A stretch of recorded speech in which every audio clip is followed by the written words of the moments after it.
Assalamualaikum warahmatullahi wabarakatuh. Perkenalkan, nama saya Mukhtar dengan NIM 4183011080. Saya akan menjawab 4 pertanyaan untuk UTS mata kuliah generatif AI. Yang pertama itu, jelaskan artikel pada link berikut ini. Saya menjawab untuk latar belakangnya. Sebelum transformasi diperkenalkan, model dominan untuk pemrosesan bahasa alami NLP menggunakan Recurrent Neural Networks (RNN), LSTM, atau CNN. Namun, model tersebut memiliki kelemahan utama. Yang pertama, prosesnya sekuensial sehingga sulit diparalelkan. Kedua, sulit menangkap dependensi jarak jauh antar kata dalam kalimat panjang. Untuk mengatasi hal ini, Vaswani dan tim Google Brain memperkenalkan transformer, yaitu arsitektur baru yang sepenuhnya berbasis pada mekanisme perhatian tanpa menggunakan RNN atau CNN sama sekali. Tujuannya adalah untuk meningkatkan kecepatan pelatihan model sekuensial, memperkuat kemampuan memahami hubungan antar kata jarak jauh, dan menyederhanakan arsitektur tetapi tetap mencapai performa lebih tinggi. Arsitektur model. Arsitektur transformer terdiri atas dua bagian utama, yaitu encoder dan decoder. Encoder bertugas mengubah input menjadi representasi kontekstual menggunakan self-attention dan feed-forward network, sedangkan decoder menghasilkan output secara autoregresif dengan memperhatikan hasil encoder dan token sebelumnya. Kedua bagian ini dibangun dari beberapa lapisan identik yang saling terhubung melalui mekanisme multi-head attention. B. Mekanisme attention. Mekanisme attention bekerja dengan menilai hubungan antara query Q, K, dan value feed. Transformer menggunakan scale.product attention, di mana bobot dihitung dengan melakukan operasi .product antara query dan K. Kemudian dinormalisasi menggunakan fungsi softmax. Selain itu, transformer juga memperkenalkan multi-head attention yang memungkinkan model menangkap informasi dari berbagai perspektif atau subruang representasi secara bersamaan. C. Positional encoding. Karena transformer tidak menggunakan struktur berurutan seperti RNN, model ini membutuhkan cara untuk memahami urutan kata dalam kalimat. Untuk itu digunakan positional encoding, yaitu penambahan sinyal posisi menggunakan fungsi sinus dan kosinus dengan frekuensi berbeda.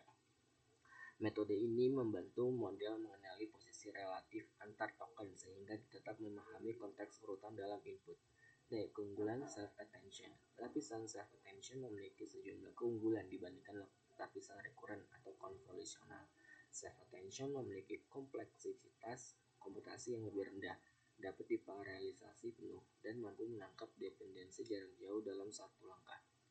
Selain itu, mekanisme ini memberikan interpretabilitas yang lebih baik karena distribusi perhatian dapat divisualisasikan untuk memahami bagaimana model memproses input.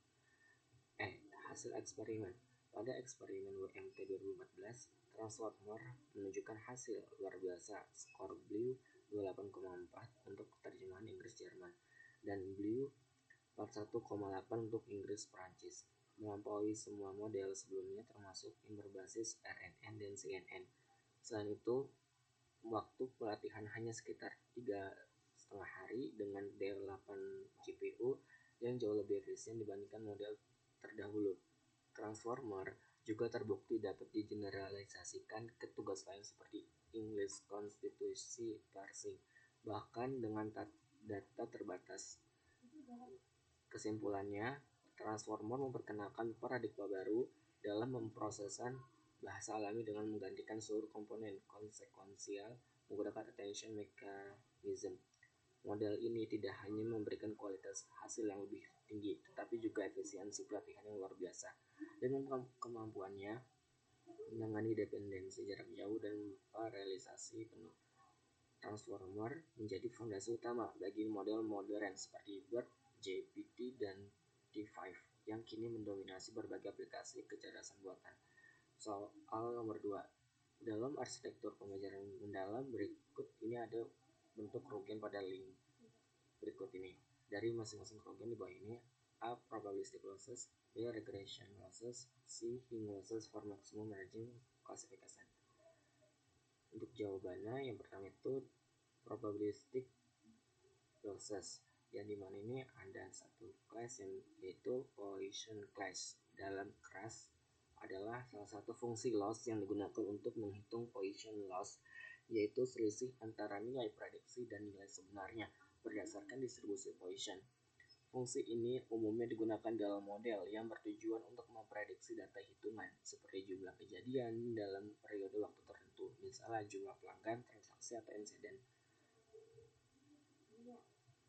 Ini adalah code-nya, dan fungsi ini digunakan untuk menghitung Poisson loss antara nilai sebenarnya dengan rumus seperti di bawah ini, dan penjelasan komponennya ya Fred sebagai nilai prediksi dari model, yaitu nilai sebenarnya log Y-Fred logaritma natural dari nilai prediksi. Rumus Poisson loss menunjukkan bahwa nilai loss akan menjadi lebih kecil ketika nilai prediksi mendekati nilai sebenarnya. Sebaliknya, jika nilai prediksi jauh dari nilai sebenarnya, maka loss yang dihasilkan akan menjadi besar. Dengan demikian, ketika Y-Fred sangat atau sangat dekat dengan Y-true, nilai loss akan dihasilkan relatif kecil, yang menandakan bahwa model telah melakukan prediksi dengan baik. Dengan argumen A. Reduction, jenis reduksi yang diterapkan pada loss dalam hampir semua kasus sebaiknya menggunakan sum over batch size. Opsi yang didukung adalah sum over batch size, dan mean with sample weight, non atau non. B. Name, yaitu nama opsional untuk instant loss ini. C. Tipe data untuk perhitungan loss. Kedua, regression losses. Regression losses yaitu ada dice class, merupakan salah satu kelas fungsi loss yang disediakan oleh class. Fungsi ini digunakan untuk menghitung dice loss, yaitu suatu metrik kesalahan yang menilai seberapa besar kesamaan antara kedua kumpulan data, yaitu label asli dan prediksi model. Berikut ini adalah code-nya. Dengan fungsi digunakan untuk membuat sebuah instant dari fungsi loss bernama dice yang berasal dari modul crash loss sebagian dari framework crash. Fungsi loss ini digunakan dalam proses pelatihan model deep learning, khususnya pada tugas klasifikasi biner atau segmentasi gambar untuk mengukur seberapa baik prediksi model dibandingkan dengan label asli. Ini adalah rumusnya. Rumus dari dice loss digunakan untuk mengukur kesalahan antara label sebenarnya dan hasil prediksi dari model. Karena dice loss sama dengan 1 kurang dice coefficient, maka jika prediksi sangat mirip label, nilai loss 0. Jika prediksi sangat berbeda dari label, nilai loss 1. Argumennya yang pertama itu ada reduction, jenis pengurangan reduksi yang diterapkan pada nilai loss. Dalam hampir semua kasus ini sebaiknya diatur ke sum over batch size. Opsi yang didukung meliputi sum over batch size dan mean with sample weight, non dan non. Kedua, name. Ketiga, exist. Dan yang terakhir, type. Returns-nya yaitu fungsi tes mengembalikan nilai dice loss antara label asli dan label prediksi. Nilai ini bisa berupa skalar tunggal dan array vektor. Ini adalah contohnya, dan ini adalah outputnya, yang artinya loss untuk sampel pertama adalah 0,5 dan untuk sampel kedua 0,75. Jika reduksi diubah seperti ini, semua nilai loss dari batch diringkas menjadi satu nilai loss tunggal seperti ini. Jadi jika loss shape sama dengan, maka loss harusnya berupa satu nilai saja, misalnya 0,6 sekian. Jika loss shape misalnya 2, maka loss adalah array dengan nilai 2 nilai, bukan skalar. Outputnya seperti ini, dengan artian rata-rata dice loss dari seluruh batch adalah sekitar 0,616. Ini code-nya lagi. Ini pengertiannya dari code-nya. pertama, kedua, dan ketiga sampai yang kelima. Selanjutnya yang ketiga adalah Hing losses for maximum margin classification. Yang A itu Hing class. Saya memilih Hing class dengan fungsi keras loss. Hing digunakan untuk menghitung Hing loss, yaitu fungsi loss yang sering digunakan dalam klasifikasi biner dua kelas, terutama dalam super vector machine CVM. Hing loss digunakan untuk mendorong model agar membuat margin yang besar antara kelas positif dan negatif. Ini adalah rumusnya. Rumus Hing loss digunakan dalam klasifikasi biner, terutama untuk SVM dan model neural network yang meniru konsep SVM. Ini komponen dari code-nya, dan ini artian dari komponen code-nya. Selanjutnya argumen dari ytrue dan ypred.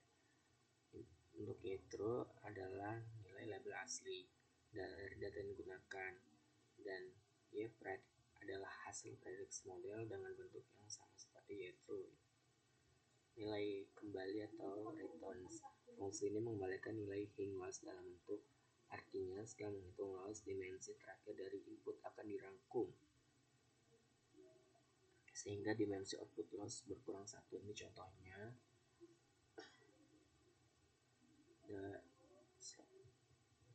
Oke. Selanjutnya nomor 3 yaitu jawab dan jelaskan dengan menggunakan teknik pencarian chain of thought. Sebuah toko buku menjual 650 buku dalam 1 bulan. Dari jumlah tersebut 25% adalah buku fiksi dan 35% adalah buku non fiksi.